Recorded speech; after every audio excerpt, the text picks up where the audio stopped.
So we'll go ahead with the remaining questions of this chapter, laws of motion. कुछ questions मैं स्किप करूंगा, some of them will be homework for you, और जो बाकी के हैं वो हम जेई नीट के जब क्वेश्चन स्टार्ट करेंगे तब we will solve those questions. क्यों? क्योंकि उससे थोड़ा सा एक्स्ट्रा आपको इन्फॉर्मेशन पता होना चाहिए। Question number 2, practice problem number 2। Lighter object A, lighter object A मतलब मास कम है, and a heavier object B मतलब बी का मास ज़्यादा है, आर इनिशियली एट रेस्ट, तो दोनों रेस्ट पे है। Both are imparted the same linear momentum, मतलब दोनों को हमने सेम मोमेंटम दे दिया, momentum is constant. Which will start with greater kinetic energy, A और बी, और both will start with the same energy. हमारे पास दो ऑब्जेक्ट थे ए और बी, ए का मास बी से कम है, हमने दोनों रेस्ट पे थे, हमने दोनों को क्या दे दिया? Same momentum. मोमेंटम क्या है? सेम है। तो इन दोनों में से कौन सा ज़्यादा काइनेटिक एनर्जी के साथ स्टार्ट होगा, ए या बी, या फिर दोनों सेम से ही स्टार्ट होंगे, ऐसा क्वेश्चन है। तो व्हाट डू यू थिंक, क्या लगता है आपको? B, B will start with more kinetic energy, और ए नॉर्मली जो लाइटर है, लाइटर जिसका मास कम है, it starts with more kinetic energy, क्योंकि उसका वेट कम है, मास कम है, तो उसका स्टेट चेंज करने में आपको कम एनर्जी लगता है। लेट अस सी। तो हमको पहले गिवन पैरामीटर में क्या क्या दिया है वो अच्छे से देख लो। आपको गिवन पैरामीटर में दिया हुआ है mass of A is less than mass of B. फिर बोला है मोमेंटम दोनों का सेम है, मतलब मोमेंटम बेसिकली कांस्टेंट है। मोमेंटम को मैं पी से नोट करूंगा, कांस्टेंट है। बट दोनों इनिशियली रेस्ट पे थे, तो दोनों का इनिशियल स्पीड 0 है। बट आपको पूछा है काइनेटिक एनर्जी ऑफ ए और काइनेटिक एनर्जी ऑफ बी, मतलब किसका काइनेटिक एनर्जी ज़्यादा, मतलब आपको कंपेयर करना है। तो बेटर जब भी आपको पूछा हो कौन सा ज़्यादा कौन सा कम, तो कंपेयर करना मतलब रेशो लेना, तो तुमको बेसिकली रेशो फाइंड करना है इसका। तो ये रेशो रेशो समझ में आएगा ना। अगर kinetic energy of A upon B, suppose ये 1 आ जाता है, तो इसका मतलब kinetic energy of A equal to kinetic energy of B, मतलब दोनों का काइनेटिक एनर्जी सेम। अगर ये रेशो 2 आता है, 2 मतलब 1 से बड़ा नंबर, तो kinetic energy of A is 2 times of B, right. इसका मतलब क्या हुआ? ए का ज़्यादा एनर्जी, बी का कम है। अगर ये रेशो 1 से छोटा होता है, जैसे 1/2, तो what does that mean? Kinetic energy of A is kinetic energy of B upon 2। Correct. तो सिर्फ रेशो फाइंड कर लो, समझ में आ जाएगा आपको। रेशो फाइंड करेंगे हम। अब मैं फॉर्मूला लिखूंगा नहीं, I will directly start with solution. Physics के क्वेश्चन को सॉल्व करने का हमेशा सेम अप्रोच होता है, इररिस्पेक्टिव ऑफ कौन सा टॉपिक है, क्या दिया है, क्या पूछा है, उसमें कनेक्शन लगाओ। डन। क्या दिया है? मोमेंटम कांस्टेंट, और क्या बताया है? मास। और क्या पूछा है? Kinetic energy. क्या पूछा है? क्या पूछा है? Kinetic energy. क्या दिया है? मोमेंटम। मोमेंटम क्या दिया है? सेम। क्या दिया है? सेम।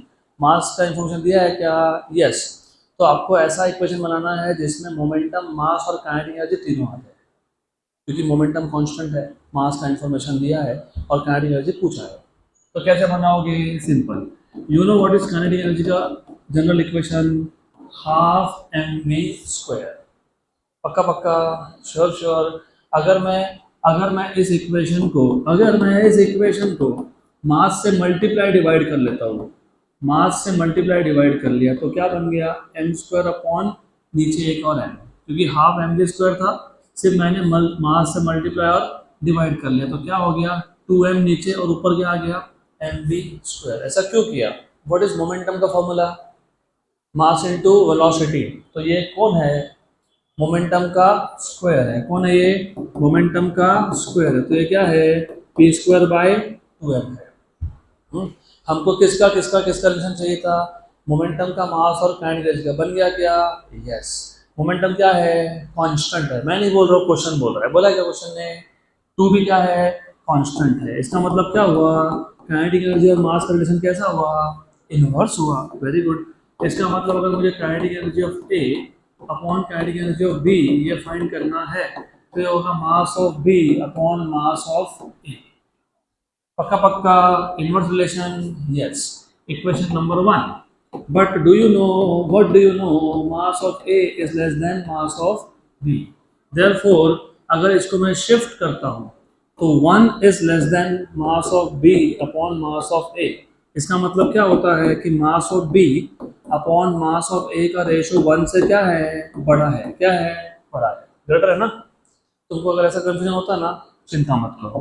कंफ्यूजन होता है ऐसा मत लिखो, फिर कैसा लिखो, ऐसा बोलो ए का मास कम तो किसका ज़्यादा, बी का, तो ऐसा लिख लो mass of B greater than mass of A. कोई बात नहीं, इसको डिवाइड कर दो, mass of B upon mass of A is greater than 1। अब तो समझेगा ना ये, अभी कोई प्रॉब्लम नहीं। इक्वेशन नंबर 2, पक्का। Equation 1, kinetic energy of A upon B, ये क्या है, mass of B upon mass of A, लेकिन mass of B upon mass of A is greater than 1, therefore from 1 and 2, from 1 and 2, from 1 and 2 ma by mb is greater than 1, लेकिन ma by mb खुद कौन है, kinetic energy का ratio है। मतलब क्या लिखेंगे, kinetic energy of A upon kinetic energy of B, kinetic energy of A upon kinetic energy of B greater than 1। मैंने कुछ नहीं किया, mb by ma को यहाँ यहाँ लिख दिया। क्या लिख दिया, kinetic energy of A upon kinetic energy of B. इसका मतलब क्या हुआ, kinetic energy of A is greater than kinetic energy of B.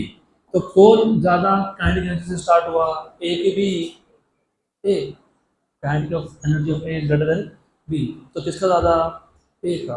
तो आंसर में क्या आएगा, A starts with more kinetic energy. Done, खत्म क्वेश्चन। चलो अगला question, next question,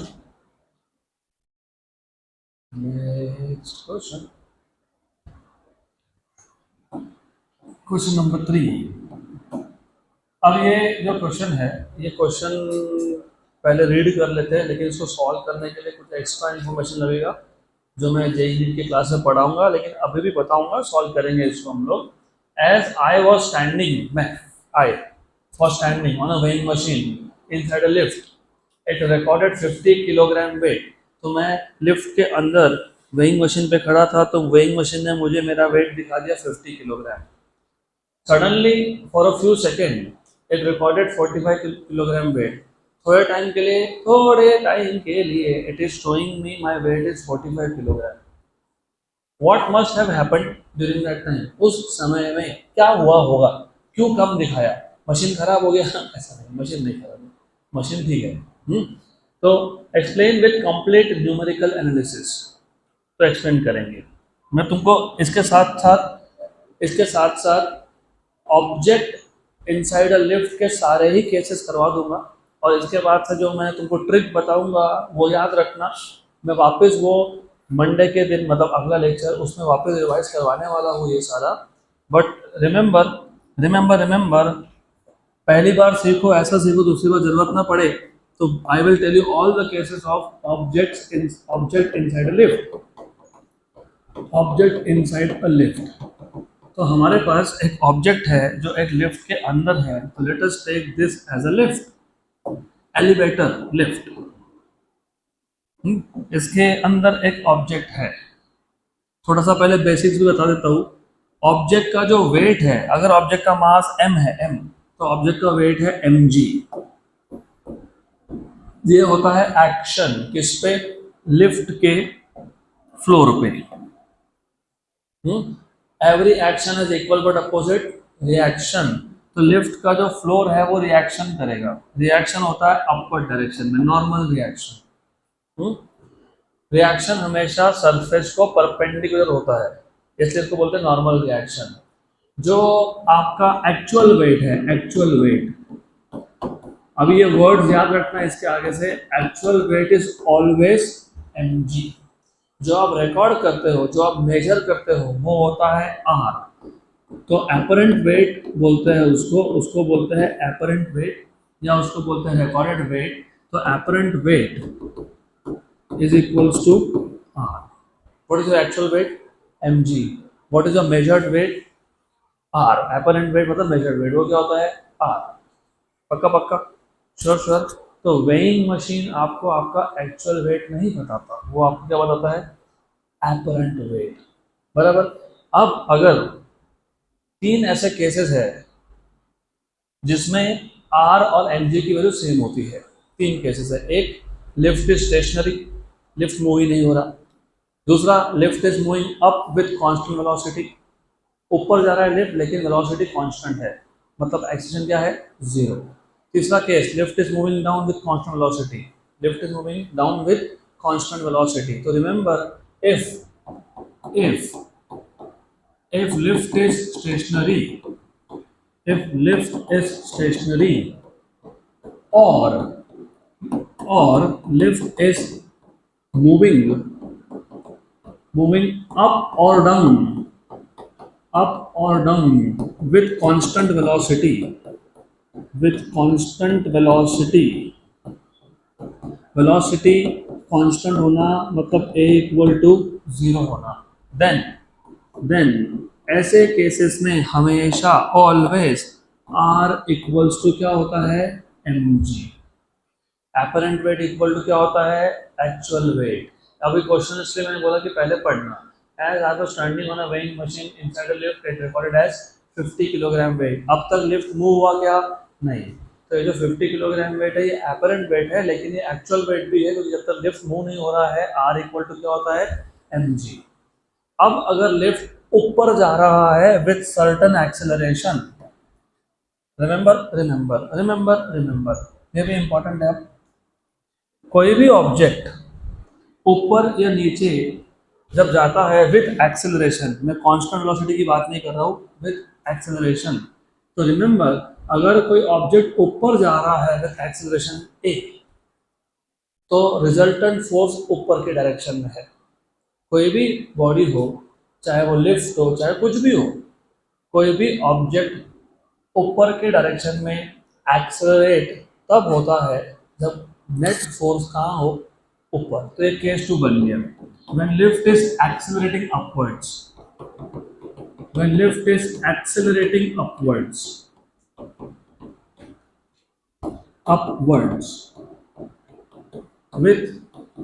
with a equal to, with acceleration a, पक्का। रिमेंबर, लिफ्ट कहाँ जा रहा है, ऊपर, विथ एक्सेलरेशन a। तो ऊपर का फोर्स ज्यादा होगा, नीचे का फोर्स कम होगा। ऊपर कौन सा फोर्स है, r, नीचे कौन सा फोर्स है, mg। ऊपर कौन है, r, नीचे कौन है, mg। अगर ऊपर जा रहा है तो नेट फोर्स कौन सी डायरेक्शन में है, ऊपर, तो r minus mg। Upward force minus downward force, upward force minus downward force. लेकिन नेट फोर्स क्या होता है, ma, क्योंकि फोर्स का फॉर्मूला क्या है, ma। तो ये क्या हो गया, r माइनस mg। इसको इधर लाओ तो r इक्वल्स टू क्या हो गया, mg plus ma, mg plus ma। What was r apparent weight, what was mg actual wait. यहाँ पे apparent weight इक्वल टू क्या आया, एक्चुअल वेट प्लस समथिंग, बराबर। तो बताओ apparent weight ज्यादा कि एक्चुअल वेट ज्यादा, एक्चुअल वेट में कुछ ऐड करने के बाद एपरेंट वेट मिला, तो कौन ज्यादा, एपरेंट वेट ज्यादा। कौन ज्यादा, एपरेंट वेट ज्यादा। तो तुम्हारा कंक्लूजन क्या है यहाँ से, अगर lift is accelerating upwards, if lift is accelerating upwards, if lift is accelerating upwards, तो उस केस में apparent weight is greater then actual wait. ये तुम्हारा कंक्लूजन होना चाहिए, पक्का, श्योर, 100%, गुड डन। अब इसका मतलब क्या, इसी क्वेश्चन में अगर ऐसा बोला होता तो, as I was standing on a weighing machine inside a lift, it recorded 50 kilogram weight, suddenly for a few second it recorded 55, कितना, 55, मतलब तुम्हारा एपरेंट वेट एक्चुअल से क्या हो गया, ज्यादा। वो कब होगा ज्यादा, when lift is accelerating upwards, correct. ये केस हम डिस्कस करेंगे, लेकिन पहले इसको देख लो। इसमें और एक केस होता है, स्पेशल केस। उससे भी पहले अगली बार से r equals to m common निकाल लिया तो ये क्या हो गया g प्लस ए। अगली बार से याद रखना, for any object accelerating upwards, चाहे वो लिफ्ट के अंदर हो या चाहे कैसा भी सिचुएशन हो, अगर कोई भी ऑब्जेक्ट ऊपर जा रहा है with acceleration, what is net acceleration? G plus a. कितना? G plus a. और मंडे से जो मैं टॉपिक चालू करूंगा, लॉज ऑफ मोशन, डिफिकल्ट लगता है, सबसे सिंपल है, चीजों को ध्यान में रखोगे तो। नेट एक्सेलरेशन क्या है? जी प्लस ए। क्या है? जी प्लस ए। तो if I ask you what is the force, by the way reaction force होता है, मास इनटू एक्सेलरेशन फोर्स होता है। इफ आई आस्क यू, मैं क्वेश्चन ही सॉल्व करवा देता हूँ, सीईटी का पीवाईक्यू है, अच्छे से सुन लेना, सीईटी का पीवाईक्यू है ये। A person having mass 60 kilogram is standing in a lift of mass 940 kilogram. Person का मास कितना? 60, लिफ्ट का कितना? 940, टोटल कितना हो गया? 1000। कितना हो गया? 1000, right? The lift is going up, lift is going up with acceleration 1 metre per second square. कितना? 1 मीटर पर सेकेंड स्क्वायर, बराबर। What is the force acting on the system? Take g value as 10, g की value कितनी लेनी है? 10। System कहाँ जा रहा है? ऊपर। मास ऑफ पर्सन कितना था? 60। मास ऑफ लिफ्ट कितना था? 940। टोटल कितना हो गया? 1000। जी की वैल्यू कितनी है? 10। ए कितना है? 1। 10 प्लस 1 11, 11 इंटू 1000, 11,000 न्यूटन। खत्म। गुड, पक्का पक्का, गुड। ये हो गया एक केस। अभी इसी में मैं एक स्पेशल केस बनाता हूँ। इफ a इक्वल टू जी, मतलब a और j की वैल्यू सेम हो गई। क्या हो गई? सेम हो गई। तो r क्या आएगा? m g प्लस जी, मतलब कितना? 2mg। What was mg? Actual weight. What was r? Apparent weight. तो apparent weight is 2 times of actual weight. तो आपका जो भी वेट है डबल दिखेगा। अगर अगर a और g की वैल्यू क्या हो गई? सेम, और लिफ्ट कहाँ जा रहा है? ऊपर। गुड, ये हो गया case of lift accelerating upwards. अब यही केस बनता है आपका lift accelerating downwards. Lift accelerating downwards with acceleration A.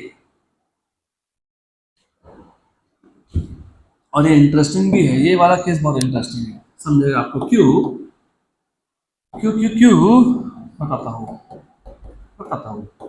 Lift accelerating downwards with acceleration A. Downwards है, नीचे जा रहा है। कोई भी ऑब्जेक्ट नीचे के डायरेक्शन में कब एक्सेलरेट होगा? जब नीचे वाला फोर्स ज्यादा हो, ऊपर वाला कम हो। नीचे वाला कौन है?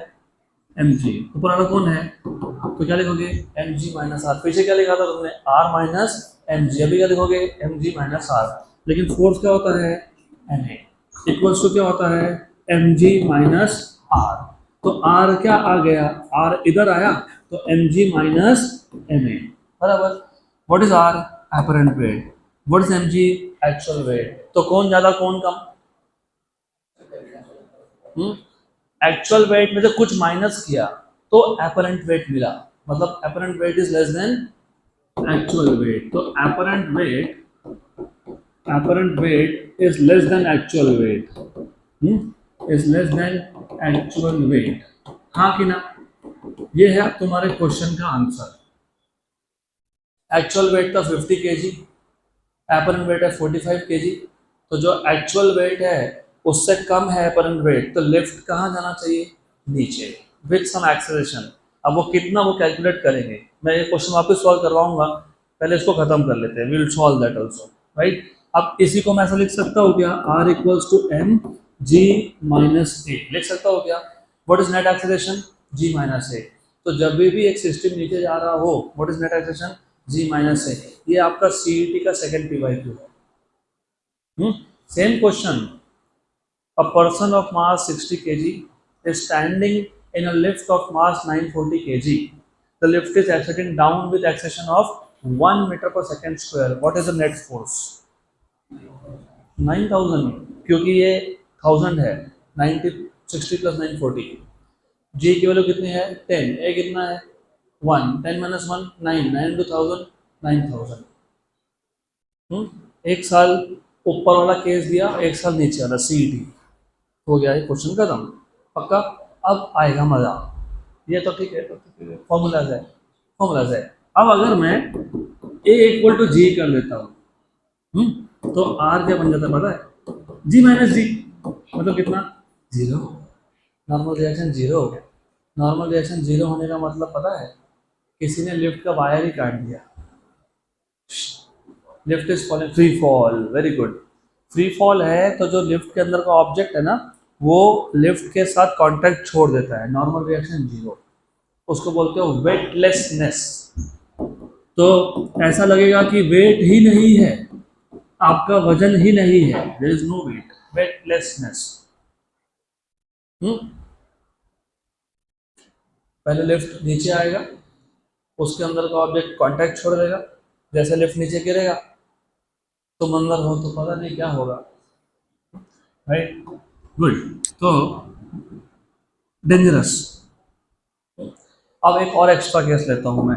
If a is greater than g, अगर लिफ्ट नीचे आ रहा है लेकिन लेकिन ए की वैल्यू जी से बड़ी है, इसको मैं बोलता हूँ घोस्ट इफेक्ट। घोस्ट इफेक्ट क्यों बताता हूँ।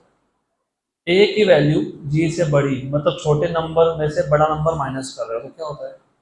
माइनस होता है। तो नॉर्मल रिएक्शन क्या होता है पता है? नेगेटिव। नेगेटिव नॉर्मल रिएक्शन मतलब पता है आपको? फ्लोर के साथ नहीं, सीलिंग के साथ कांटेक्ट है। तो हॉरर मूवी में दिखाता है ना, घोस्ट ऐसा ऊपर चिपक चिपक के चलता है। तुम किस पे चलते हो? फ्लोर पे। तुम्हारा नॉर्मल रिएक्शन पॉजिटिव है, और जो घोस्ट होता है वो कहाँ चिपक के चलता है? ऊपर। हम लोग डर जाते थे, बाप रे। Me and my friend use to go to watch movies just for fun, क्योंकि ऑफ कोर्स फिजिक्स सीखा है तो सोचना भी पड़ेगा। We use to go and discuss physics in any movie. कोई मूवी था, some ghost movie, I will not take the name, why should I be making that movie famous anyways. तो उसमें ऐसा दिखाते हैं कि एक के शरीर में भूत आ जाता है, और वो फिर ऐसा ऊपर ऊपर चिपक के चलता है। And I said oh, normal reaction negative. Interval के बाद देखा तो आजू बाजू लोग पीछे आके बैठे थे। हमें तो तुमको नहीं समझ में आया ना what is the meaning of normal reaction negative, तो तुमको समझ में आना चाहिए। अगली बार से देखोगे ऐसा कोई ऊपर चिपक के चल रहा है तो normal reaction is negative. Very good, good, अभी याद रहेगा। अब आ जाते हैं इस क्वेश्चन पे। तो आपको लिफ्ट के सारे केसेस हो गए, अगले लेक्चर में वापस रिवाइज हो ही जाएगा। Now will discuss this question. इन्होंने क्लियरली बोला what was the actual weight, what was the actual wait? 50 kg। actual weight is 50 kg. Of course, kg, wt. What is the apparent weight? What is the apparent weight? कितना है apparent weight? 45. 45 kg wt. wt लिखना पड़ता है ना, क्योंकि wait होता है force, force होता है मास इनटू जी, mg। जब तुम जी की ओर सब्स्टिट्यूट नहीं करते हो, क्योंकि मैंने यहाँ पे 50 से मास लिखा, जी की ओर सब्स्टिट्यूट की क्या? नहीं। अगर जी को सब्स्टिट्यूट करता तो कितना आता? 500, क्योंकि 10, और ये क्या आता? 450। तो जब तुम वेट मतलब फोर्स की बात कर रहे हो, लेकिन जी की सब्स्टिट्यूट नहीं किया तुमने, वेट होता है mg, तुमने क्या लिखा? सिर्फ मास। जी सब्स्टिट्यूट किया क्या? नहीं। तो फिर हम लोग न्यूटन में नहीं मेजर करते, हम किस में करते हैं? किलोग्राम वेट में। किस में करते हैं? किलोग्राम वेट में। पक्का, ये गिवन है। अब आ जाते हैं सॉल्यूशन पे। डायरेक्ट सॉल्यूशन लिख दूंगा मैं यहाँ पे। What do you notice since what is less? कम कौन है? एपरेंट वेट के एक्चुअल वेट। एपरेंट वेट के actual weight, apparent weight is less than actual weight. अभी हमने देखा एपरेंट वेट एक्चुअल वेट से कम कब होता है? When the lift is accelerating downwards, the lift is accelerating downwards. So since apparent weight is less than actual weight, therefore we can say that lift is accelerating downwards, accelerating downwards. तो इन्होंने जो question पूछा था, what must happen during that time? Lift must be exceeding downwards. लेकिन आगे एक चीज़ और बोली है, explain with complete numerical analysis. तो ये जो सारा मैंने सॉल्व करके दिया, जो मैंने तुमको बताया, वो पूरा का पूरा तुमको वापस सॉल्व करने के लिए बोला है। तो कर लेंगे, कोई बात नहीं। It will take just 2 minutes to do that. M G कहाँ है? नीचे है। नॉर्मल रिएक्शन कहाँ है? ऊपर है। लिफ्ट कहाँ जा रहा है? नीचे, विद एक्सेशन ए। गुड। तो देयरफॉर नीचे का फोर्स ज्यादा है, तो नेट फोर्स क्या होगा? नीचे वाला फोर्स माइनस ऊपर वाला फोर्स। नेट फोर्स क्या होता है? N A, M G minus R. तो आर क्या आ गया? M G minus N A. बराबर? पक्का पक्का? Good good. मैं ऐसा करूँ क्या? एम जी कॉमन निकालूँ क्या? यस। तो क्या बचा? 1। यहाँ पे m कॉमन था, गया क्या बाहर? हाँ। जी था क्या? नहीं। लेकिन कॉमन निकाला तो कहाँ एडजस्ट करते हो? डिनोमिनेटर में। तुमने g को न्यूमरेटर से कॉमन निकाला जो था ही नहीं, तो किस में एडजस्ट करोगे? डिनोमिनेटर में। बराबर। What is apparent weight given to you? Apparent weight कितना दिया हुआ है? 45। एक्चुअल वेट mg कितना दिया हुआ है? 50। तो मैं यहाँ पे क्या लिखूंगा? यहाँ पे मैं क्या लिखूंगा? 45। यहाँ पे मैं क्या लिखूंगा? 50। 1 minus a bye ji. 5 9s और 5 10s। So therefore 9 by 10 equals to 1 minus a by g। ये इधर आ गया, तो a by g equals to 1 minus 9 by 10। Good good good good good. तो a by g equals to what is 1 minus 9 by 10? 1 by 10। कितना? 1 by 10। तो a की value कितनी हो गई? g by 10। बराबर। अगर g की वैल्यू 10 ले लेता हूँ मैं, अगर मैं g की वैल्यू 10 मान लेता हूँ, तो a की वैल्यू कितनी हो जाएगी? 1। आंसर क्या दिया है? g by 10। So what is the conclusion? Lift is exceeding downwards with acceleration of g by 10। Done. खत्म question. Next question.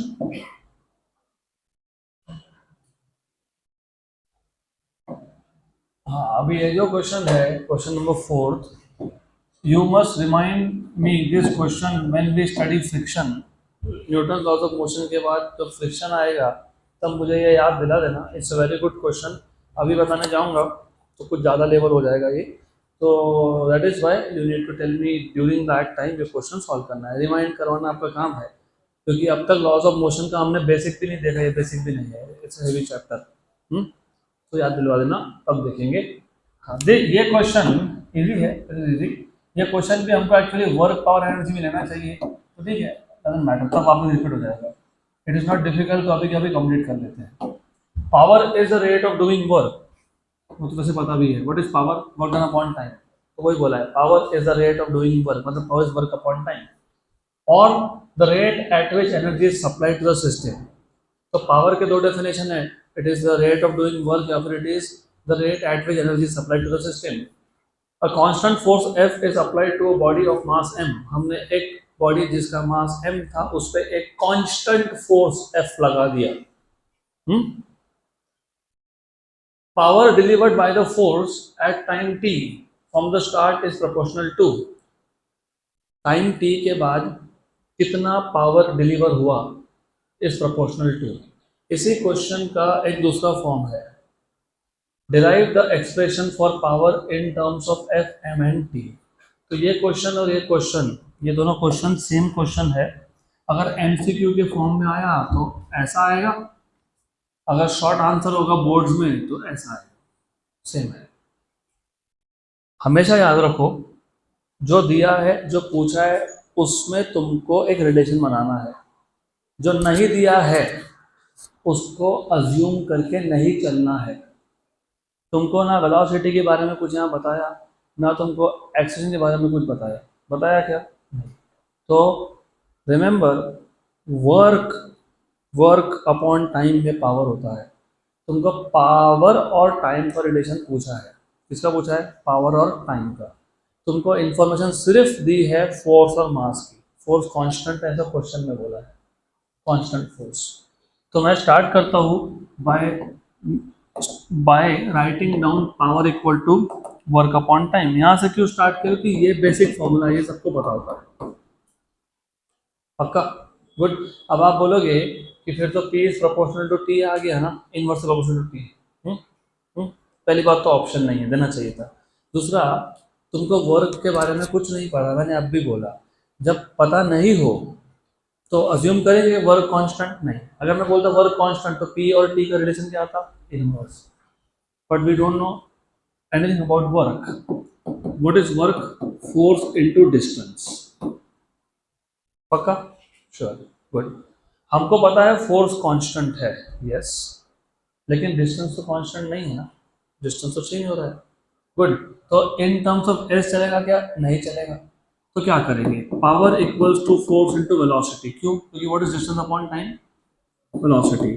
Since distance upon time equals to velocity. पक्का? गुड। हमको पावर का रिलेशन टाइम के साथ find करना था। हो सकता है रिलेटेड नहीं भी हो तो T/0 आएगा, जो ऑप्शन दिया हुआ है। लेकिन वेट, फोर्स कांस्टेंट है, हाँ। तुमको V के बारे में कुछ पता है ना, तो ये फॉर्मूला चलेगा क्या? नहीं चलेगा। फिर एक काम करेंगे, ऐसा करेंगे, फोर्स को लिख लेंगे मास इनटू एक्सेलरेशन। क्या लिख लेंगे? Mass into acceleration. End of course what is acceleration? Velocity upon time. Velocity upon time, ऐसे होता है, होता है कि नहीं? यस। तो यहाँ से V क्या मिल गया? 80। क्या मिल गया?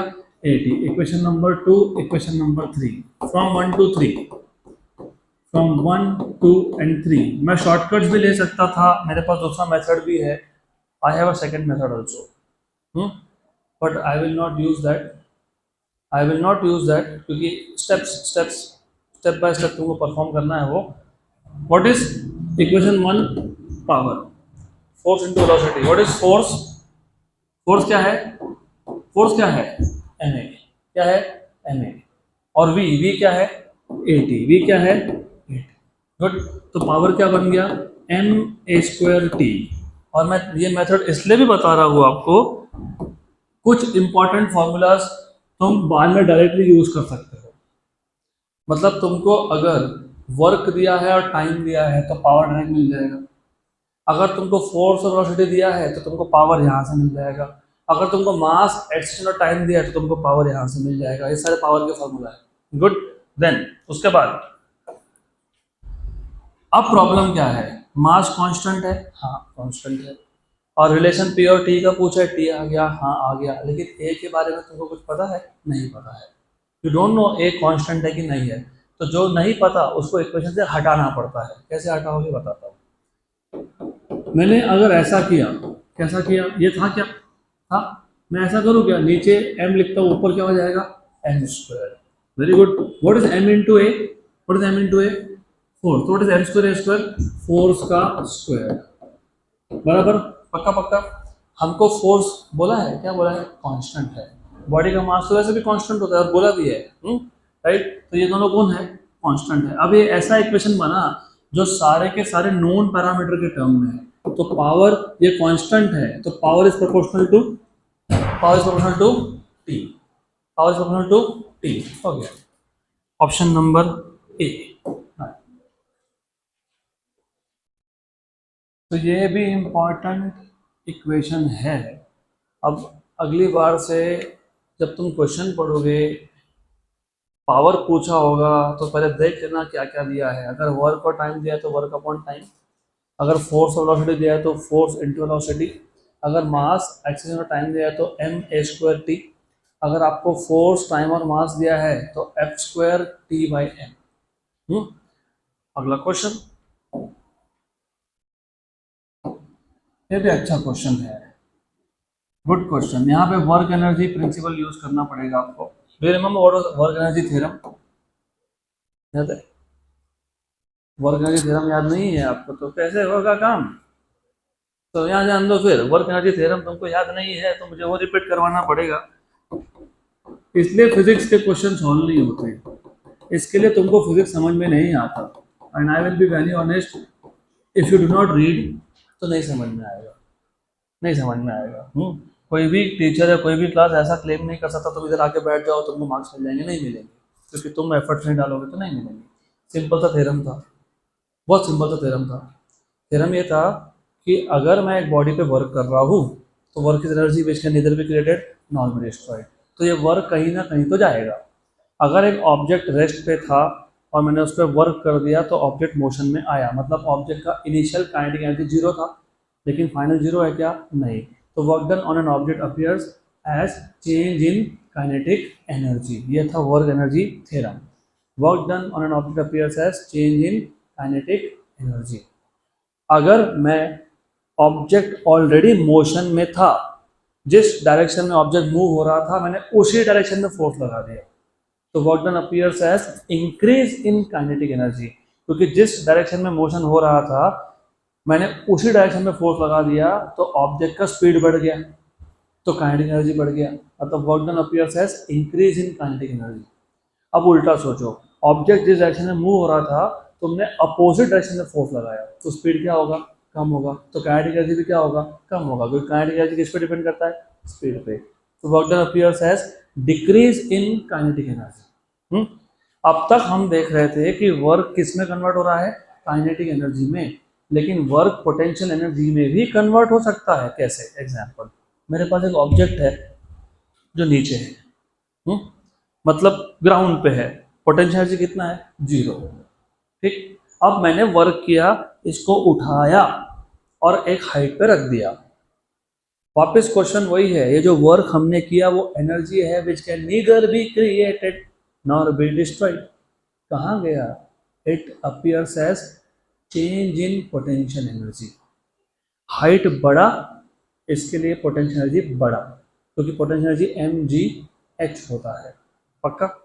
तो जब आप ऑब्जेक्ट को लोअर हाइट से हायर हाइट में लेके जाते हो तो जो वर्क करना पड़ता है लोअर हाइट से हायर हाइट में लेके जाने में, वो वर्क किस में कन्वर्ट होता है? पोटेंशियल एनर्जी में। आप में से कोई भी ऐसा नहीं है जो ये कॉन्सेप्ट रियल लाइफ में नहीं यूज़ करता। आप सबके घर में पानी आता ही होगा, मोस्टली कॉरपोरेशन से, और आपके सबके घर में पानी को स्टोर करने के लिए टंकी होगा ही, और आपके सबके घर में वो टंकी टेरिस पे ही होता है मोस्टली। तो जो पानी आया कॉरपोरेशन का, उसको नीचे से ऊपर कैसे लेके गए? वर्क डन किसने किया? वो जो तुम्हारे पास मोटर होता है, पंप, जिसको तुम वाटर पंप बोलते हो, उसने किया। अब उसी पे रिलेटेड क्वेश्चन है ये। 40,000 litre, 40,000 litre of oil of density 0.9 GCC, GCC मतलब ग्राम पर सेंटीमीटर क्यूब होना चाहिए वो जी पर सीसी है, ग्राम पर सेंटीमीटर क्यूब, सीसी मतलब centimetre cube, is pumped from an oil tanker ship into a storage tank। Oil को तुम एक टैंकर, एक शिप में से स्टोरेज टैंक में डाल रहे हो, और स्टोरेज टैंक कितना हाइट पे है? 10 metre higher than the ship in half an hour. What should be the power of the pump? समझा क्वेश्चन? नहीं समझा तो मैं डायग्राम बता देता हूँ। क्वेश्चन इजी है। मान लेते हैं हमारे पास एक शिप है, तो imagine this is a ship, ये एक शिप है। शिप, इस शिप में है ऑयल, इस शिप में से ऑयल निकाल के तुमको एक स्टोरेज टैंक में डालना है। ये है स्टोरेज टैंक, यहाँ पे स्टोर करना है तुमको। तो दिस इज टैंक, और शिप से टैंक का जो हाइट है वो कितना है?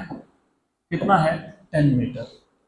तो तुम यहाँ से ऑयल वहां निकाल के डालने के लिए कोई मोटर यूज करोगे, उस मोटर का तुमको पूछा है power, power of the pump.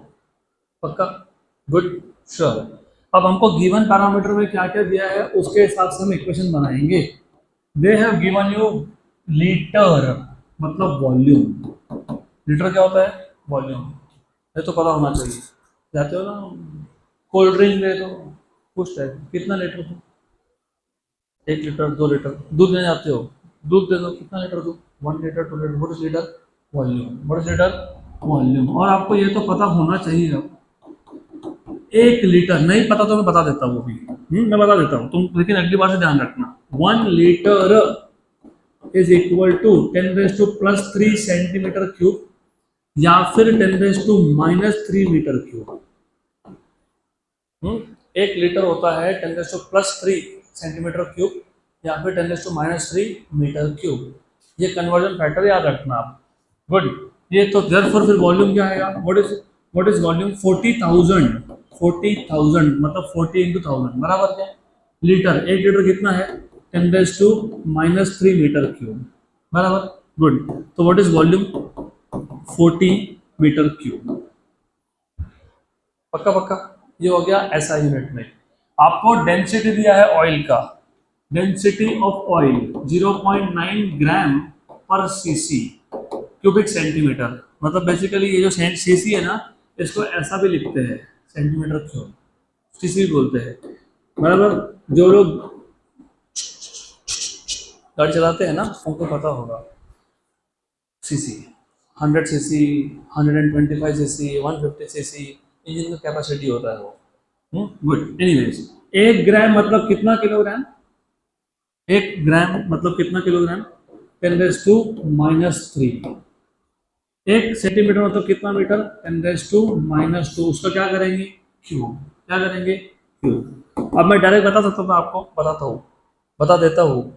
ग्राम पर सीसी से मतलब ग्राम पर सेंटीमीटर क्यूब से किलोग्राम पर मीटर क्यूब में कन्वर्ट करना हो, किसमें, किलोग्राम पर मीटर क्यूब में, तो 1000 से मल्टीप्लाई करना, किससे, 1000। क्यों, अब समझेगा।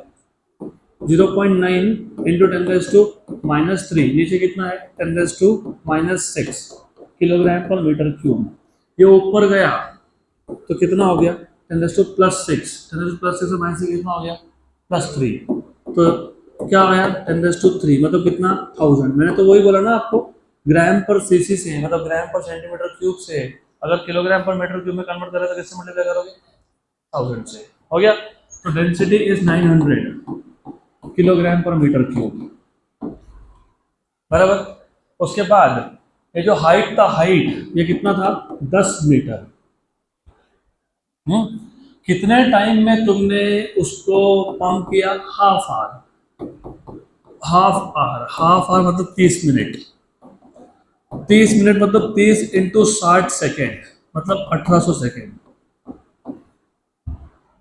गुड। अब आपको पूछा क्या है, पूछा क्या है आपको, ये तो सब गिवन हो गया, पूछा क्या है, पावर। क्या पूछा है, पावर।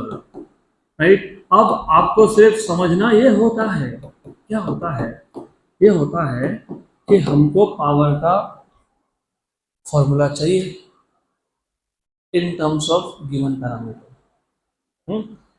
बट जो पावर है, होता क्या पावर, वर्क अपॉन टाइम। होता है क्या ऐसा, होता ना ऐसा, अभी तो बोला यस ऐसा होता है बराबर।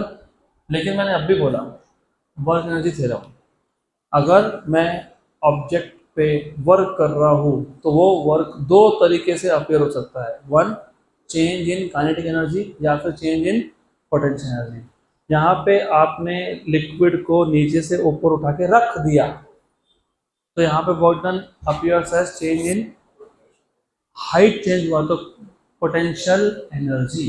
तो यहाँ पे work done is equal to potential energy, इसलिए इसको वर्क एनर्जी थ्योरम बोलते हैं। वर्क काइनेटिक एनर्जी थ्योरम नहीं बोलते, ना ही वर्क पोटेंशियल एनर्जी थ्योरम बोलते हैं, क्योंकि work can appear as change in kinetic energy और it can also appear as change in potential energy बराबर। गुड। तो यहाँ पे work done equals to potential energy, क्या होता है पोटेंशियल एनर्जी, mgh। राइट। अब मैं स्टार्ट करता हूँ यहाँ से सॉल्व करना, थोड़े से और फॉर्मूला यूज करूंगा मैं बीच बीच में। तो power is work upon time, work is mgh upon time. अब आपको सोचते रहना पड़ेगा कि मुझे t पता है, मुझे h पता है, g में वैल्यू 10 ले लूंगा या 9 ले लूंगा, जो भी होगा वो। मुझे क्या नहीं पता है, मास। लेकिन मुझे वॉल्यूम और डेंसिटी पता है। What is density, mass upon volume, density is mass upon volume। तो what is mass, volume into density। ये जो mass है ना, ये होता है volume into density बराबर। तो v पता है, हाँ, रो पता है, हाँ, g पता है, हाँ, h पता है, हाँ, t पता है, हाँ, बन गया। v कितना है, 40, सब ऐसा यूनिट में। रो कितना है, 900, जी कितना है, 10, हाइट कितना है, 10, टाइम कितना है, 1800 सेकेंड्स। वन जा एंड टू जा, वन जा एंड 20 जा, तो what is power 2000 watt, 2000 watt, क्योंकि पावर का यूनिट होता है वैट, और 2000 मतलब 2 इंटू 1000 मतलब 2 इंटू 1000 मतलब 2 इंटू 10⁻3, 2 इंटू 10⁻3 वैट, और 10⁻3 वैट को पता है क्या बोलते हैं? किलो, क्या बोलते हैं? किलो। तो पावर कितना हो गया? 2 किलो वैट। आंसर क्या है? 2 किलो वैट। Next question.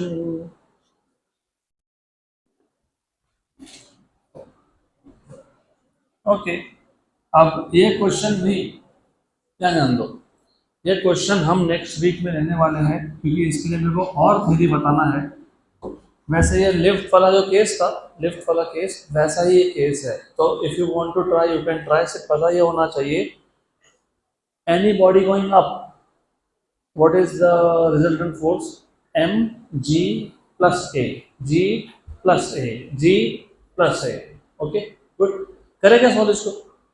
चलो कर लेते हैं, ठीक है, कर लेंगे ना, फिर क्या हो गया? 10 identical masses, 10 identical masses, 10 mass है, सबका मास सेम है, M M M M M M M ऐसे 10 है, are connected one below the other, एक के नीचे एक लगाया है विद 10 स्ट्रिंग्स, 10 रस्सी यूज हुई ना, पहले दूसरे कनेक्ट करने के लिए एक रस्सी, दूसरे तीसरे के लिए और एक रस्सी, ऐसा। Holding the top most string, holding the topmost string, the system is accelerated upwards with acceleration g by 2. What is the tension in the sixth string from the top? Topmost string being the first string. अच्छा, good question. तो पहले मैं तुमको question में जो diagram है वो draw कर देता हूँ। वैसे डायग्राम की जरूरत नहीं पड़ेगी, पहली बार यू नीड, उसके बाद यू डोंट नीड। सिर्फ पहली बार मैं डायग्राम ड्रॉ करके दे रहा हूँ आपको। ये एक मास है, उसके नीचे और एक मास है, बराबर, और एक मास है, ऐसा। इसके बाद और एक मास है, इसके बाद और एक मास है, फिर और एक मास है, ऐसा कितने मास है? 10, ऐसा 10 है। ये पहला है, ये दूसरा है, ये तीसरा है, ये चौथा है, और ये 10वां है। ठीक है, मैं और एक ड्रॉ करता हूँ। पांचवा तो लगने वाला है हमको, लगने वाला है पांचवा, पांचवा लगने वाला है, देखते हैं, रुको रुको जरा, देखते हैं। या उसके बाद और एक ड्रॉ कर देता हूँ, बस सफिशिएंट, इतना सफिशिएंट होगा। ये कौन सा है? पांचवा। ये कौन सा है? 6। और एक स्ट्रिंग है, एक रस्सी और है, एक रस्सी और है, वो कहाँ है? वो पहले के भी ऊपर है, जिसको पकड़ के तुम इस सिस्टम को ऊपर ले जाओगे with acceleration of G by 2। यहाँ तक क्लियर? आपको बोला है 6 नंबर के स्ट्रिंग में कितना टेंशन है। 6 नंबर, ये पहला स्ट्रिंग, ये दूसरा स्ट्रिंग, ये तीसरा स्ट्रिंग, ये चौथा स्ट्रिंग, ये पांचवा स्ट्रिंग, और ये 6th स्ट्रिंग। मतलब यहाँ पे तुमको पूछा है टेंशन। यहाँ तक क्लियर हुआ क्या? हाँ कि ना? टेंशन होता है फोर्स। टेंशन क्या होता है? फोर्स। फोर्स क्या होता है?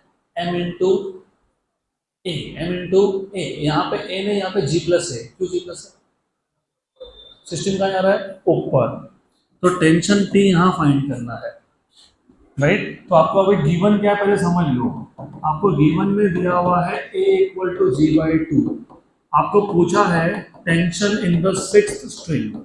मैं T6 बोल देता हूँ उसको, T6। तो तुमको T6 बोला है, पूछा है, ऐसा समझ लो। फॉर्मूला तुम क्या यूज करने वाले हो? जल्दी बताओ, जल्दी बताओ। मास इंटू जी प्लस ए। ऐसा क्यों? सिस्टम गोइंग अप, बराबर। तो सॉल्यूशन भी सिंपल, T6 इक्वल टू, अब आपको ये देखना पड़ता है ये मास कौन सा मास। तो 6 स्ट्रिंग के बाद, 6 स्ट्रिंग के बाद, छठी स्ट्रिंग के बाद जितने भी मास है वो सब मिला के, ये मास कितना था? m। उसका कितना होगा? m। उसका कितना होगा? m। तो ये m 6th नंबर का, 7th का एक m, 8th का एक m, 9th का एक m, और 10th का एक m। तो कितने हैं? 5m। तो ये जो टोटल मास है ना, टोटल मास, ये टोटल मास कितना है? 5m। और g प्लस ए क्या है, g बाय टू, क्या है, g by two. What is g plus g by two, 3g by two, कितना, 3g by two, 3g by two, 3 5 into 3 15, 15 by two 7.5, तो आंसर होना चाहिए 7.5 mg। क्या दिया, 6 mg दिया है। अरे रे, होना तो 7.5 चाहिए था। हम्म, ऊपर जा रहा है ना, ऊपर जा रहा है ना, हाँ कि ना, हाँ तो ऊपर जा रहा है तो 7.5 mg आना चाहिए। देखो 6 mg कब आएगा वो भी समझ लो अच्छे से, पहले क्वेश्चन वापस पढ़ लो।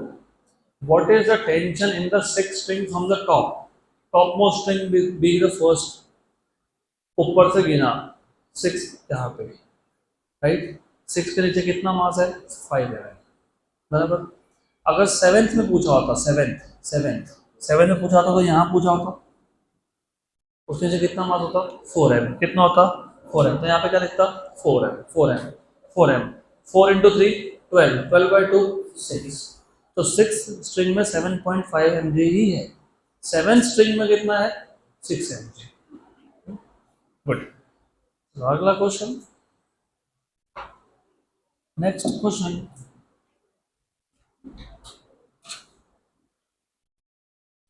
Good question.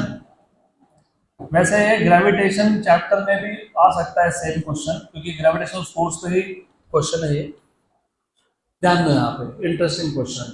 Two galaxies, I hope you know what are galaxies, पता है, what is galaxy, what are galaxies, what is a Galaxy.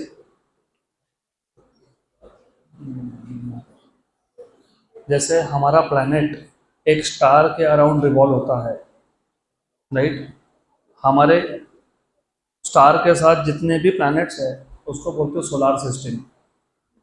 ऐसे बहुत सारे स्टार्स हैं एक सिस्टम के अंदर, कितने बिलियंस, बिलियंस 10⁹, हमारे गैलेक्सी में अराउंड 10⁹, 10⁻10 स्टार्स है, उसको बोलते हो मिल्की वे, हमारे गैलेक्सी को, हमारे गैलेक्सी का नाम है मिल्की वे, राइट, करेक्ट, गुड।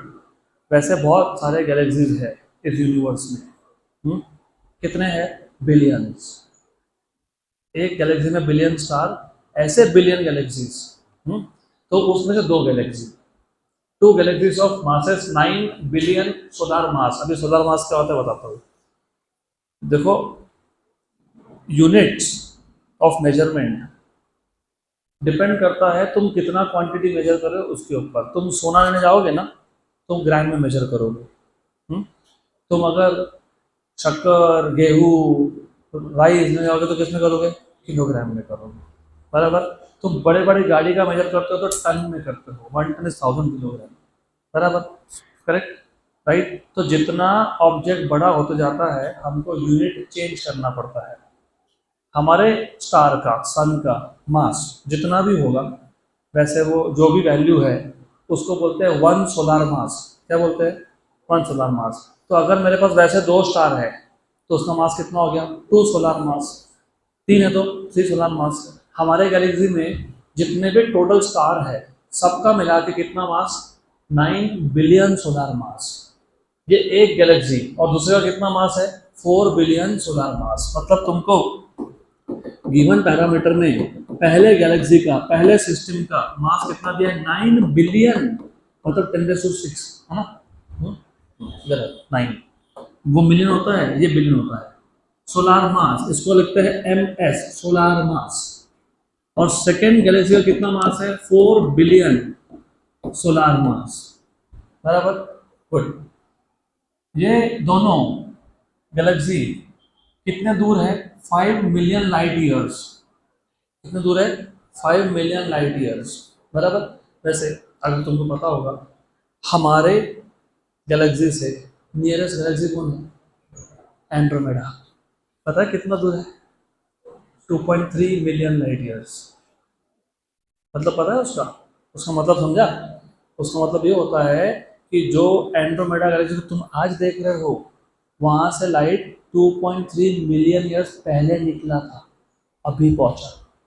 अगर वो गैलेक्सी गया, खत्म हो गया, तो तुमको 2.3 मिलियन ईयर्स के बाद समझेगा तुमको, मतलब तुम्हारे जनरेशन के जनरेशन के जनरेशन के जनरेशन तब तक अर्थ रहा तो जो distance between these two galaxies है वो 5 मिलियन लाइट ईयर्स है। लाइट ईयर्स को LY बोलते हो, light year, 5 million light years.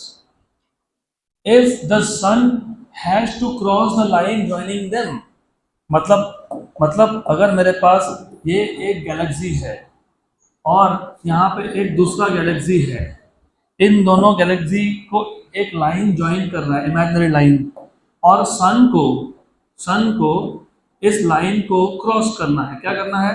Cross करना है। सन को इस लाइन को क्रॉस करके जाना है। जैसे बाय द वे ये डिस्टेंस कितना? ये डिस्टेंस है r, इसको मैंने r बोला है, right. If the sun has to cross the line joining them without being attracted by either of them, ना ये अट्रैक्ट करना चाहिए ना वो अट्रैक्ट करना चाहिए। इसका मतलब पता है क्या है? जितना पहला गैलेक्सी ने अट्रैक्टिव ग्रेविटेशनल फोर्स लगाया उतना का उतना किसने लगा दिया? दूसरे ने। इसको बोलते हैं न्यूट्रल पॉइंट। क्या बोलते हैं इसको? Neutral point. तो न्यूट्रल पॉइंट पे क्या होता है? पहले गैलेक्सी का फोर्स और दूसरे का फोर्स सेम हो जाता है, उसको क्या बोलते हो? Neutral point, right. If the sun has to cross the line joining them without being attracted by either of them, through what point should it pass? कौन से पॉइंट से पास होना चाहिए, मतलब कितने डिस्टेंस से पास होना चाहिए? डिस्टेंस कितना? x। तो ये कितना? r minus x. तो तुमको x फाइंड करना है, बराबर? पक्का? क्वेश्चन समझा? दो गैलेक्सीज है, पहले का मास दूसरे का मास, करेक्ट, बराबर। दोनों का डिस्टेंस कितना है?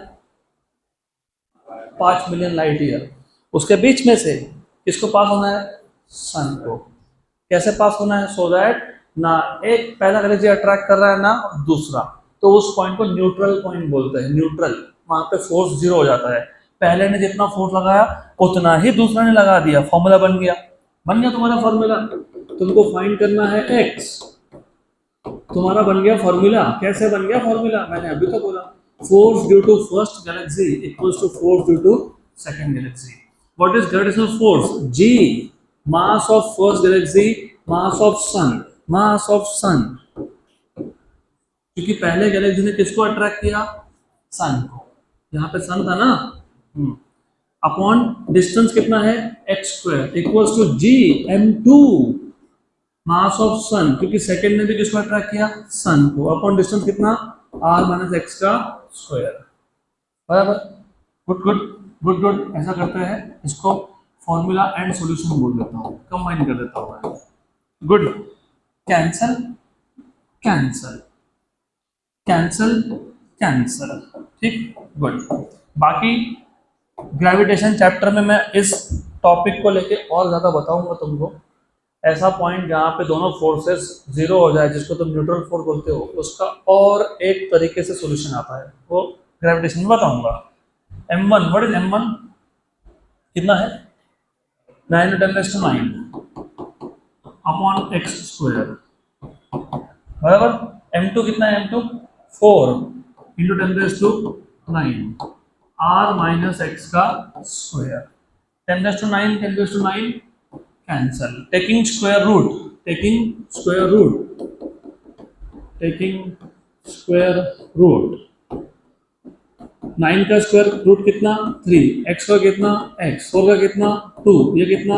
r minus X, cross multiply. 3r minus 3x equals to 2x, तो 3r इक्वल्स टू 5x, तो x equals to 3r bye 5, तो 3/5 इंटू r कितना था? r 5 × 10⁶ लाइट ईयर, 5 कैंसल, तो 3 × 10⁶ लाइट ईयर, 3 × 10⁶ लाइट ईयर मतलब 3 million light year, 3 million light year. क्या है answer? 3 million light year.